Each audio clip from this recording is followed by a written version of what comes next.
শুভ দুপুর বন্ধুরা, প্রত্যেকদিনের মতো রান্নাবাড়ির দিকে চলে আসছি। দেখো কি রান্না করতেছি বন্ধুরা। দেখো এখানে বসিয়েছি মুরগির মাংস।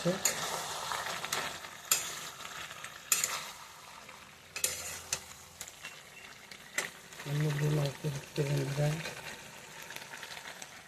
আর এখানে করলাম আলু দিয়ে সজনা দিয়ে চচ্চড়ি সর্ষে বেটে।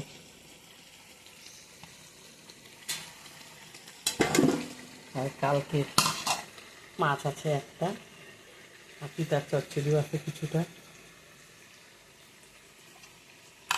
এদিকে মাংস হচ্ছে, এই দিয়েই খাওয়া দাওয়া সারবো।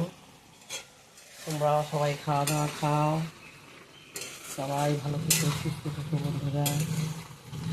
আমাদের এই মাংসটা হয়ে গেলেই গরম গরম খাওয়া দাওয়া খাবো।